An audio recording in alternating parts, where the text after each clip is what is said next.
such a short notice. I just wanted to give a note as a summary, some of my random reflection about what I heard or what I observed. I had an opportunity to particularly to go to the cinnamon farmers and see the cinnamon farming practices. So some of the concerns are that in the international market, will cinnamon sustain because of the artificial synthetic cinnamons are coming, and also the practice of cinnamon cultivation, preservation, processing, that need to be much more mechanization or modernization, and also whether they can sustain only on one farming, that is cinnamon. Can they think about any other alternative crops? That issue will remain. So that's about the cinnamon farming. That's what I noticed. Second thing, I noticed, like many other part of the world in East Asia and South Asia, people are leaving farming and they're moving to the rural urban areas. So that transition has got many issues. Number one, traditional knowledge transfer is missing. Young people are not learning traditional survival skills in the farming sector, and the indigenous knowledge in the farming sector itself is lost because there is nobody to learn that. And in this process also, traditional cultural means, traditional art forms are losing. And many people think that people moving from rural areas to urban area is inevitable sociological process. So maybe that was challenged with the COVID time. With the COVID time, it happened reverse. Many people from urban areas, they came back to rural areas. So I remember one of the youngsters said I think in Thailand, what he said is, in urban setting, we cannot trust the urban settings. When you come back to the rural area, we have at least people to trust. We have the support systems are there. And also they said is that when they move to urban area, what we lose is self-respect.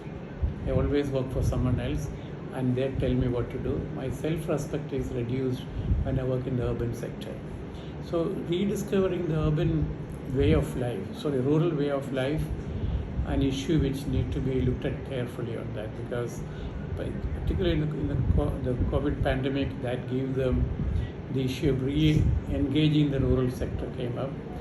Then also we looked at the chemical fertilizer induced agriculture that can sustain it, and whether organic farming is a way to counter the huge industrial form of agriculture. That question will remain, and also Sustainable Development Goal as a global development objective and goal, whether that could be integrated as a people-led development process.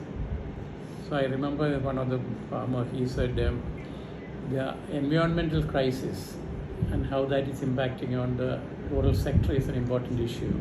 So his question was that, his observation was that earlier human being and environment had a sacred covenant. In the development process, that covenant is what is lost. So sustainable development is about rediscovering that covenant between environment and the human being. So the environmental crisis and how that is going to impact on the rural sector need to be constantly monitored. So PLDP point of view, PLDP created some people who are informed about what's happening. All of you are informed about agriculture practices, social practices, and social and political transition takes place. Maybe strengthening that is important.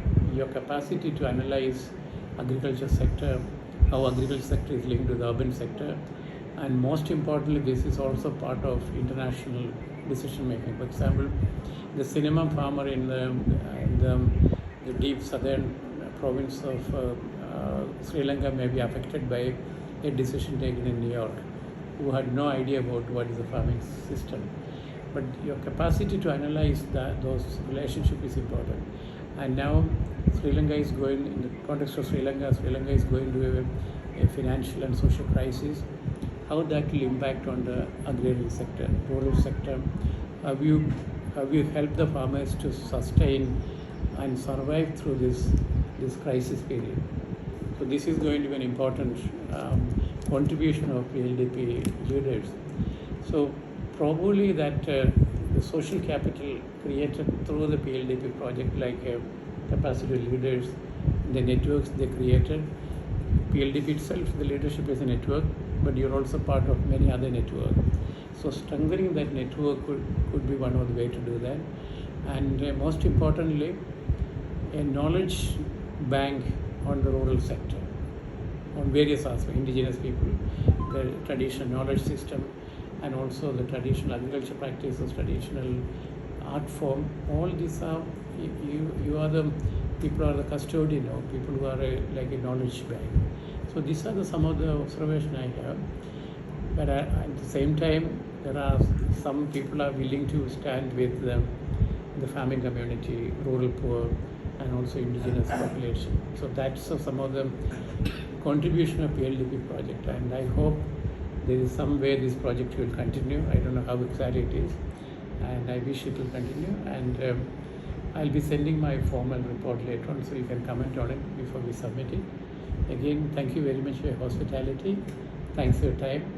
Hope to see you sometime soon. Thank you.